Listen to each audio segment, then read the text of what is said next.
नमस्कार, 99 news guest bulletin में आपका स्वागत है। मैं हूं तबरेज अनवर। 6 माह 14 दिन के बाद गुरुवार से मंदिर, मस्जिद, गिरजाघर, गुरुद्वारा सहित सभी धार्मिक स्थल खुल जाएंगे। लोग अपने इष्ट देवी देवताओं का दर्शन कर पाएंगे। चर्च में प्रार्थना सभा हो पाएंगी, मस्जिदों में नमाज अदा होगी, गुरुद्वारा में अरदास कर पाएंगे। वैश्विक महामारी कोरोना को देखते हुए केंद्र सरकार की घोषणा के बाद 24 मार्च से ही सभी धार्मिक स्थानों को आम आदमी के प्रवेश में वर्जित कर दिया गया था। लेकिन फिर से बड़ा सवाल ये है कि कोरोना महामारी संक्रमितों की संख्या दिन प्रतिदिन बढ़ती ही जा रही है, कमी नहीं आई है। ऐसे में अब आम सभा, मंदिर, मस्जिद, गुरुद्वारा के खोलना कितना सही होगा? लेकिन फिर भी 99 न्यूज़ आप सभी से रिक्वेस्ट करता है कि जब भी ऐसे जगहों पर जाएं तो अपना ख्याल बहुत ज़्यादा रखें, मास्क का इस्तेमाल ज़रूर करें और कोशिश करें कि एक सोशल डिस्टेंसिंग बनाकर रहें।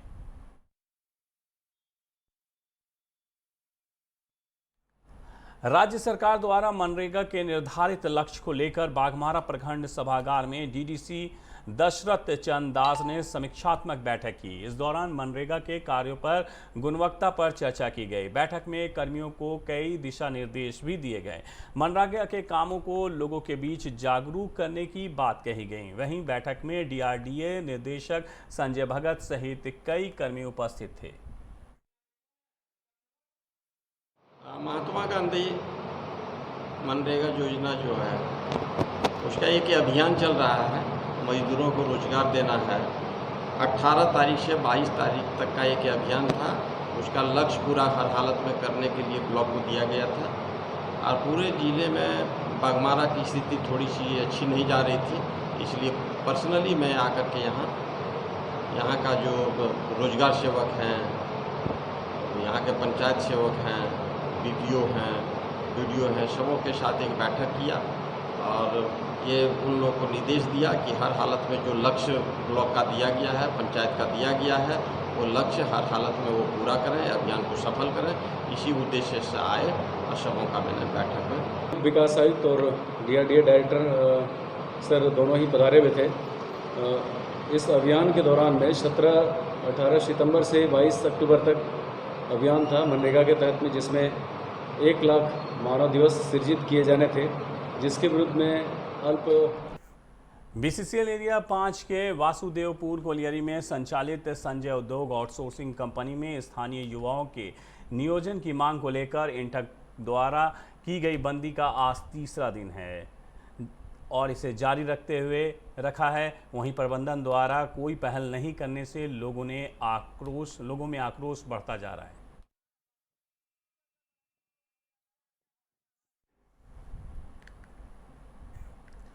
ऑनलाइन पढ़ाई के प्रति सरकारी स्कूल के विद्यार्थियों की रुचि बढ़ रही है। इसका उदाहरण साप्ताहिक जारी होने वाली रिपोर्ट में देखने को मिल रहा है।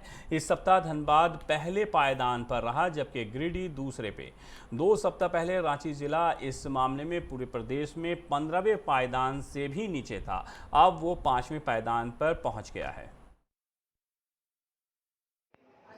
धनबाद जिले के सभी शिक्षकों ने मिलकर प्रयास किया कि सभी बच्चों को व्हाट्सएप ग्रुप से जोड़े और जो भी कंटेंट आ रहे थे उनको उन बच्चों तक पहुंचाने का, और ये बीड़ा सभी शिक्षकों ने उठाया। यहाँ के पदाधिकारियों के द्वारा भी बार बार मॉनिटरिंग होती थी, जिसका नतीजा हुआ कि बच्चे बाघमारा प्रखंड कार्यालय में ग्रीन कार्ड निर्गत करने को लेकर पीडीएस डीलर और शिक्षकों के साथ बाघमारा बीडीओ सुनील कुमार प्रजापति ने एक बैठक की। बैठक में बीडीओ ने तय समय के अनुसार ग्रीन कार्ड निर्गत को लेकर जांच करने की बात कही है। उन्होंने कहा है कि राज्य में वैसे लाभुक जिनको ग्रीन कार्ड की आवश्यकता है उनको चिन्हित कर कार्ड निर्गत किया जाना है, जिसमें पूरे जिले में 1,02,200 का लक्ष्य रखा गया है और बाघमारा प्रखंड में 15,000 कार्ड निर्गत किया जाना है। राज्य में ग्रीन कार्ड निर्गत किए जाने के लिए जो सुयोग्य श्रेणी के सुपात्र हैं वैसे लोगों के लिए ग्रीन कार्ड निर्माण के लिए निर्देश प्राप्त है। तदनुकूल सभी पीडीएस डीलर्स को और शिक्षकों को जिनके माध्यम से जांच की जानी है उनकी बैठक बुलाई गई थी। निर्देश दिया गया कि इसमें तेज़ी लाते हुए ये चूँकि समय बॉन्ड कार्यक्रम है, ताकि ससमय जो शुपात्र हैं उन्हें ये ग्रीन कार्ड मिल जाए, इसके लिए तेज़ी करने के लिए आज ये बैठक बुलाई गई थी।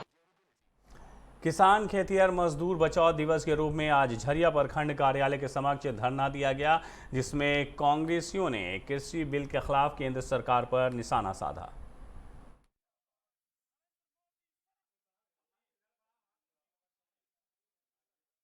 किसान खेतिहर मजदूर बचाव दिवस के रूप में आज पूरे देश में कांग्रेस पार्टी ये पूरे राष्ट्र स्तर पर ये कार्यक्रम चला रही है। 2 अक्टूबर से लेकर के 31 अक्टूबर तक ये कार्यक्रम चल रहा है, जिसमें कि आज झरिया नगर कांग्रेस, झरिया प्रखंड कांग्रेस के आज ज्वाइंट वेंचर पे हमारे अध्यक्ष हैं अशोक बनवाल जी, और यहाँ पे जितने भी हमारे पर्यवेक्षक राजेश यादव जी हो गए, गंगा वाल्मीकि जी हो गए, हमारे पीसीसी के शमशेर भाई हैं, संजय जी सिंह चौधरी जी हैं, रत्नेश जी हैं, तमाम हमारे यहाँ पे गंगा वाल्मीकि जी हैं, सभी लोग यहाँ पे बाकायदे आए हुए हैं। और पूरे झारखंड में तमाम जिलों में हर प्रखंड ब्लॉक के लिए पर्यवेक्षक नियुक्त किए गए हैं। सभी पर्यवेक्षक के निगरानी में ये किसान मजदूर खेतिहर मजदूर बचाव दिवस के रूप में ये कांग्रेस पार्टी कार्यक्रम मना रही है। झरिया पुलिस ने हत्या के एक मामले का उद्भेदन कर दिया है, जिसमें 5 लोगों को गिरफ्तार भी किया गया है। धनबाद एसएसपी असीम विक्रांत मीज ने बताया है कि 30 सितंबर को झरिया थाना में परवेज नामक व्यक्ति की गुमशुदगी की शिकायत उनकी पत्नी ने दर्ज कराई थी, जिसका 102 दिन के बाद मिला था। इस मामले में पुलिस ने जांच के दौरान पाया कि पारिवारिक विवाद के कारण मृतक के बहनोई और उसके अन्य 4 साथियों ने मिलकर इस हत्या की घटना को अंजाम दिया था। हत्याकांड की जानकारी मृतक की मां को पहले से थी और हत्या के बाद मृतक के बेटे के कपड़े को धोने में भी उसने साथ दिया था। हुआ था एक महिला के द्वारा अपने पति के गायब होने को लेकर के, और उसने अपने परिवार के लोगों के ऊपर शक जाहिर किया था कि वो लोग संभवतः उसको अपहरण करके ले गए, और उसके ठीक 2-3 दिन के बाद में एक अन्य थाने से एक शव की बरामदगी हुई, और उसके बाद जब उसकी पहचान की गई तो मृतक जो परवेज है वो उस वेदिका का पति निकला। छानबीन में शुरुआती दौर में बहुत उसमें कोई लीड नहीं मिल रहा था, लेकिन थाना प्रभारी और उसकी जो टीम के द्वारा अच्छा काम किया गया, जिसमें जो अवेदिका के द्वारा जिन लोगों के ऊपर शक जाहिर किया गया था और उनके जो बहुत सारे साथी थे, उनके द्वारा मिल करके ये उसको हत्या का अंजाम दिया गया था, जिसमें कि मृतक के अपने बहनोई के द्वारा और उसके 2-3 साथी, और साथ में मृतक की स्वयं की मां इस घटना को पूरी तरह से जानते हुए भी उसने छिपा के रखा था, और मृतक के साथ जो घटना हुई थी उसमें जो उसके बहनोई ने जो धनसार थाना क्षेत्र के पथराकुली में 2 पक्षों में हुई मारपीट के बाद एक पक्ष के लोग वरीय पुलिस अधीक्षक से मिलकर न्याय दिलाने की मांग कर रहे हैं। पीड़ित ने बताया है कि कुछ लोगों ने एकजुट होकर उन लोगों के साथ मारपीट की, जिसके बाद वो लोग इलाज के लिए पीएमसीएच में भर्ती हुए, जहां से आने के बाद आरोपी पक्ष ने पीड़ित पक्ष को केस उठाने की धमकी देते हुए कहा है कि केस नहीं उठाओगे तो जान से मार देंगे। आरोपी के खिलाफ कड़ी कार्रवाई की मांग को लेकर एसएसपी को शिकायत पत्र दिया गया है। सुबह गए थे सर पाठा खोजने के लिए, सर गए तो सबका घर गए खोजने के लिए, तो वही पाठा खोजने गए तो बोल रहा है मेरा घर कहाँ है। ये थाना धनसार का मामला है, थाना धनसार का मामला। हम लोग रहते हैं पथराकुली। तरुण चेती है, केदार मिस्त्री है, छोटू है, यही लोग है, उसी का गए थे। और रात को जब हम आए 8 बजे, हम अपना दुबारे पर बैठे हुए थे, और उसके बाद अचानक मेरा कंधा में वार किया, जो है कि यहाँ का हड्डी टूट गया, इसीलिए मेरा ये हाथ काम नहीं करने लगा। दूसरा वार किया तो ये हाथ में ऊपर किया, तो ये मेरा हाथ में लगा, तो ये मेरा हाथ तोड़ दिया, न तो मेरा सर पर वार लगता। उसके बाद मैं गिर गया तो हॉकी और डंडा से बहुत मारा, इतना मारा कि टूट गया पूरा शरीर सर देखिए। इसके लिए फिर मैं सुबह तो कुछ भी नहीं कर सका, मैं फिर गया मैं पॉपुलर से जब चीज करवाया तो देखा कि ये पूरा यहाँ का कंधा का और इसका जोर्क्स करवाया तो ये दोनों टूट गया। धनबाद के पूर्वी टुंडी थाना क्षेत्र की एक महिला और उसके पति ने धनबाद एसएसपी को आवेदन देकर स्थानीय नामजद दबंग से बचाने की गुहार लगाई है। पीड़िता ने आवेदन देकर बताया है कि गांव का एक दबंग उसके घर में जबरन घुसकर महिलाओं के साथ छेड़छाड़ करता है। इस संबंध में लिखित शिकायत पूर्वी टुंडी थाना को दिया गया है, जिसमें नाराज होकर दबंग ने उसे धमकी देते हुए कहा है कि केस को उठा लो अन्यथा अंजाम बुरा होगा। दबंग की इस धमकी से पूरा परिवार दहशत में है। एसएसपी उचित कार्रवाई का भरोसा दिला रहे हैं। सुबह घर में झाड़ू दे रहे थे, दारू है, बोलते हैं नहीं है दारू, तो हाथ पकड़ लिया, हाथ पकड़े तो अंदर हमको ठेल के ले जाते हैं, ले जा रहा है हमको, हम बोलते हैं ठेलते हैं, तो हाथ पकड़ लिया है और बोलते हैं छुट्टू रस्सी। उसके बाद क्या किया आप? हाथ पकड़ लिया। क्या मकसद था उसका? छिड़काने के, छिड़काने करने का। छिड़काने का। आप शिकायत कहीं किया है? आपने इसका शिकायत किया कहीं थाना में? हैं। कौन थाना में? पूर्वी टुंडी थाना में। फिर क्या हुआ वहाँ? कुछ नहीं हुआ। तो अभी कहाँ आए हुए हैं?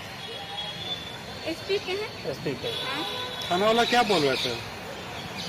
थाना वाला क्या बोला? थाना वाला कुछ नहीं बोल रहा। पत्नी के साथ हुआ था।